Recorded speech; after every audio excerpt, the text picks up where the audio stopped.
Bienvenidos una semana más a Karateka.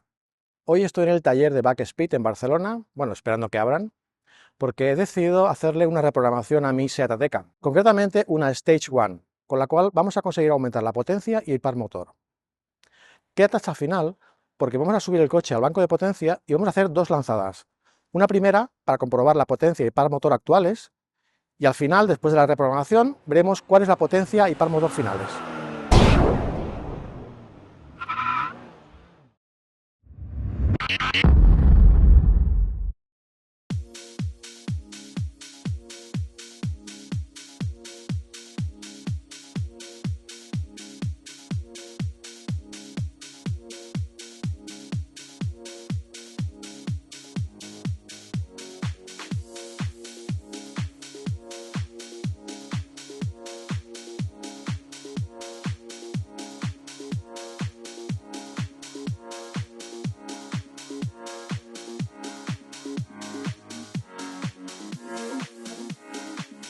Bien, ya hemos subido el coche al banco de potencia y ahora vamos a hacer la primera lanzada.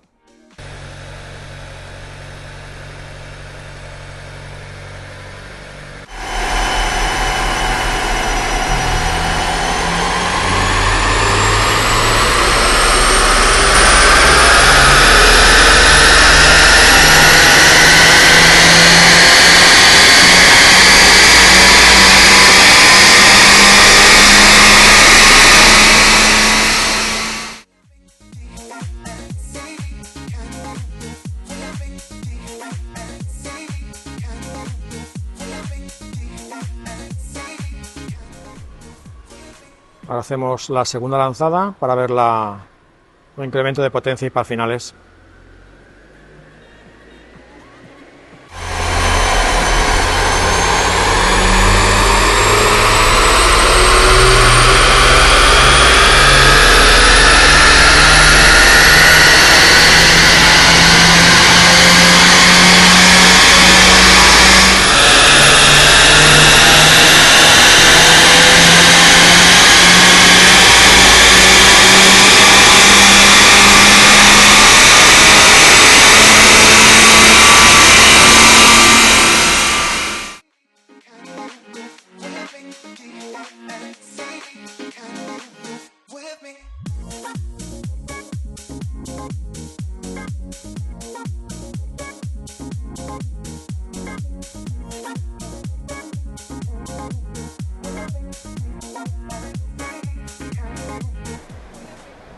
Vale, ya ha acabado la lanzada y ahora hay que dejar que el coche se enfríe un poquito porque lo hemos puesto muy altos de revoluciones. Habéis visto que ha llegado a la zona roja de revoluciones. Lo dejamos un rato para que se enfríe. He preguntado, me han comentado que la electrónica está hecha para gasolina de 95, que es la que uso normalmente. Vale, con esto hemos conseguido pues casi 180 caballos. Se le puede poner de 98, con lo cual vamos a conseguir una potencia adicional que se va a notar más. Es decir, con la configuración normal del motor, ponerle 98 no tiene mucho sentido, pero con esta ya sí que tiene un poco más sentido porque vamos a ganar unos caballos adicionales. Bien, el precio de esta reprogramación es de 289 euros más IVA, lo que ocurre que yo en mi caso tengo que pagar una lanzada y una más que me han hecho como diferencia por el canal, ¿vale? Para poder medir la potencia antes y después.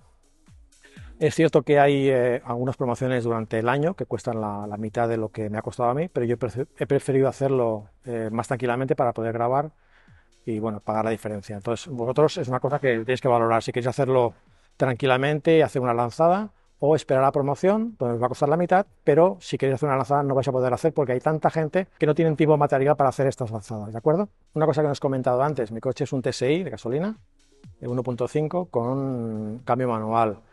Lo comento porque algunos de vosotros me habéis preguntado qué ocurre con el cambio de DSG. Con el cambio de DSG, por lo que me han explicado aquí en el taller, no hay ningún problema, se puede hacer la reprogramación igual. Lo único que recomiendan hacer una reprogramación también del cambio, es un servicio que también cuesta dinero, es para, por ejemplo, para los Cupra de 300 caballos. ¿Vale? En esos casos sí que es conveniente, muy recomendable, hacer una reprogramación del cambio. Bien, pues hasta aquí el vídeo de hoy.